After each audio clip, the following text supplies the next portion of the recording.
won the championship a year ago and now trying to defend that title, as he has definitely separated himself with the other big three this season as one of the favorites for the championship. Rick, you mentioned the 78. His story of how he got into this race car and really the performance they put on last year to win the championship. You know, it was later in the year last year. You know, he didn't start winning in February or March. It took him a little bit to get to victory lane. Once he figured it out, they truly dominated. He actually got his wins a little bit earlier this year, but it was still lacking that mile-and-a-half win. That's what he's trying to do tonight, Rick. One of the other things he's trying to do is make sure that his owner, Barney Visser, is going to be there to see the championship run. We come up on 1 lap to go, presented by Credit One Bank. Barney Visser actually had a heart attack prior to the Homestead Miami race and wasn't able to travel to Miami to celebrate that championship run by Martin Truex Jr. And as we've mentioned, the playoff points so important in advancing from round to round to round in the playoffs. And of course, one driver is going to get to the championship round on points. More points going to Martin Truex Jr. as he wins in Kentucky. We saw Martin Truex in the Coca-Cola 600 at Charlotte win by leading all but just a handful of laps. That was a great performance, but I think he is driving the race of his career right here, right now. He wants to get rid of that goose egg, and he's showing that he's got the heart to do it. 8 to go.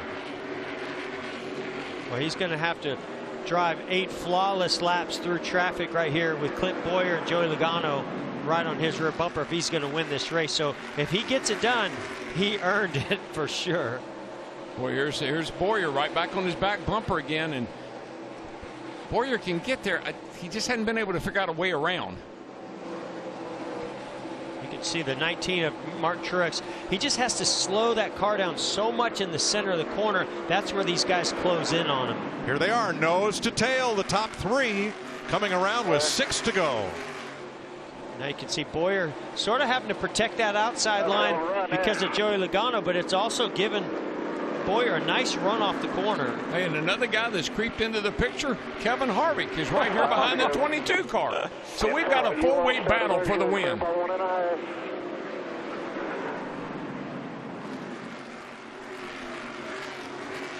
Stenhouse ahead, 5 to go. 5 more. We could have 4 cars under a blanket at the checkered flag.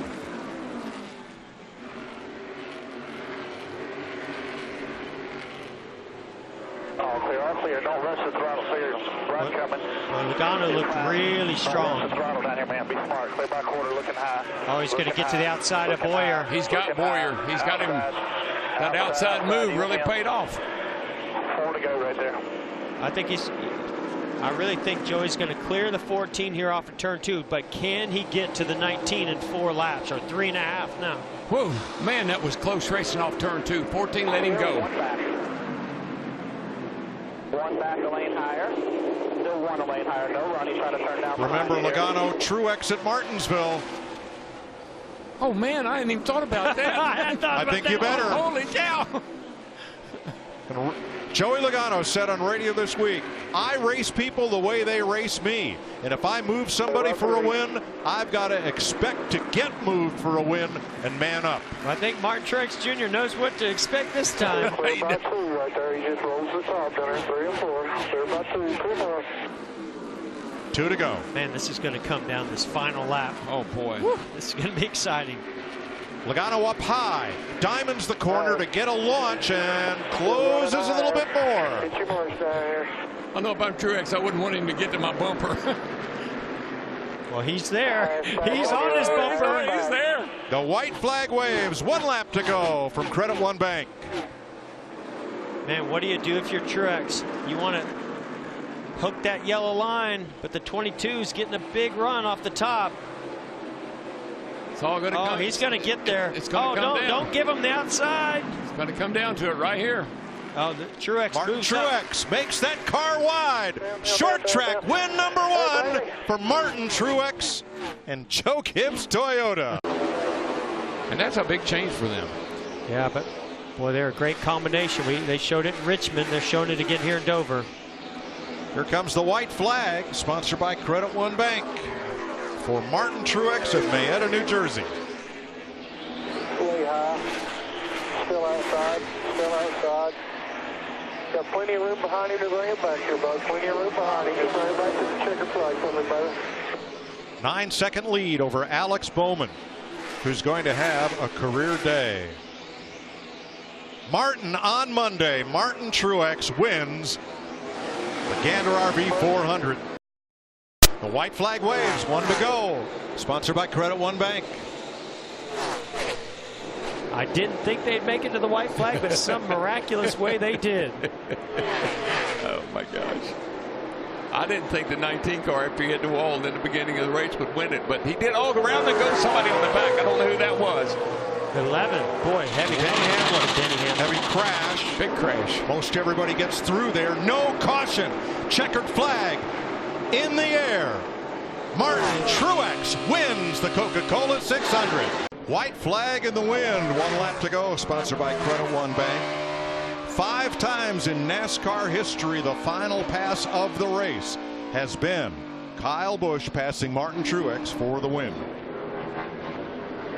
And one mistake that can happen is coming up right here. This is turn 3, the left-hander going to a right hand, turn 3. Downhill into turn 4. You can very easily you'll lose traction braking into this corner. I just watched Kyle Busch do those turns 2 and 3, and his car was sideways. I mean, he's pushing as hard as he can. He's out of grip. I think he's pretty well had it. And I think this is why Martin Truex Jr. has been so successful today. His car rotates in the middle of the carousel and launches and drives off of this corner so well that Kyle Busch can't get close enough to him to even outbrake him in turn 7. Again, I just go back to what Cole Pern said. We got to hope Kyle Busch is using up his stuff, because we know how aggressive he is, and I believe that's what happened. The only last lap pass at Sonoma for the win so far. 1991, when Larry Mack's driver Davey Allison passed Ricky Rudd for the win. Then, of course, there was Tony Stewart and Denny Hamlin, but that was a race of a different sort. And I was going to say, all those were questionable of whether they were actually passes. Look at Martin. He looks back, says, I think I got this.